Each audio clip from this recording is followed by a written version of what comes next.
Hello, everybody. Welcome back to the Good Morning America podcast. I'm your host, Eric Kaler, and we're about to break down some thrilling and exciting news.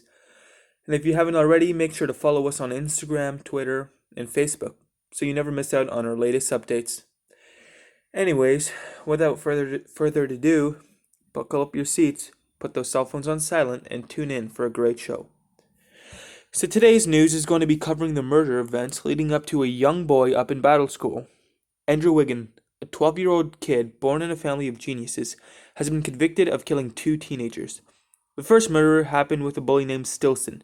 He challenged Ender to a fight in the science lab at school around Stilson's boys. In self-defense, Ender beat the crap out of him and knocked him out. It turns out that Stilson passed away sadly from the injuries leading from the fight. The second case and the murder happened with the commander of the Salamander Army up in the battle school.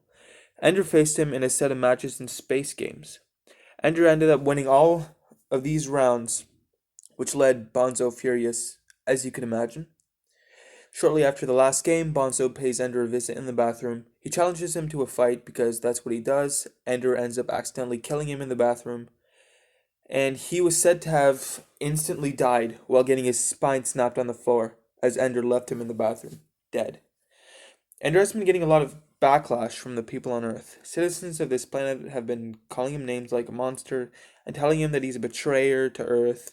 It turns out Ender was only trying to defend himself from all the bullies. Colonial Graph has evidence of the events happening on security cameras. He claims that these bullies would have killed Ender anyways, and that Ender was only trying to save himself. He also claims that Ender would never intentionally try to kill anybody, and that he was just acting out of fear and emotion. Now, if you think about it, we really have to go deeper into Ender's childhood and past experiences to understand why he grew up being this violent and physical. So, Ender grew up in a family of 5. The person that hurt him the most as a kid was his brother Peter. We interviewed Ender's sister Valentine the other day, and she mentions that Peter was aggressive and abusive to Ender his whole life. Peter would beat the shit out of him, choking him, punch him, and had so much hate against him. Could this have been a reason why Ender became so violent? Who knows? Ender is nothing like Peter, quote unquote, said Valentine. He would look out for people and care for everyone while Peter had a massive rage of anger to the world around him. Do you personally blame Peter for Ender's upbringing? Let us know in the comment section below.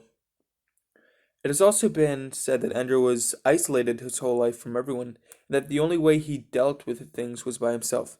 Nobody cared about him, he had to stick up for people himself. Ender was never supported enough by his family or his psychopathic brother. He always got bullied for being too smart and was just isolated, from the world in general. His sister was the only person in the world he could trust, but even she would let him get beat up by Peter. Maybe isolation left Ender in a deep trauma and loneliness throughout his whole life. It would make sense, but would it really be a good excuse to kill two boys? I mean, sure, they were bullies who hated Ender, but they were human beings like me and you. I believe that Ender was trying to protect himself, and his home life with Peter kicked in. If Ender didn't do anything, he could have been badly injured by the bullies, or worst case scenario, have died. I believe that Ender did both right and wrong here. Anyways, that's a wrap up for today's episode. Hopefully you learned something new here, and make sure to hit that subscribe button so you never miss out on any of the latest episodes. Until next time, America,